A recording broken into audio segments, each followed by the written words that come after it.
Ating nang susubukan ngayon gamitin ang Atomic Card sa CSI The City Mall.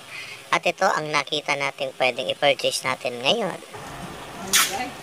Dahil naka buy one take one siya, subukan natin i-purchase ito gamit ang Atomic Card. At ito na nga, nasa counter na tayo upang gamitin ang item na ating napili gamit ang Atomic Card. Sana ay okay siya at magamit natin ang ating card sa pag-purchase. Okay kaya siya?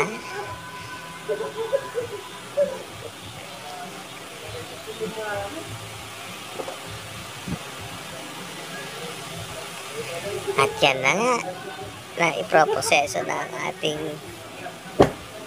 pinabili gamit ang Atomic Card.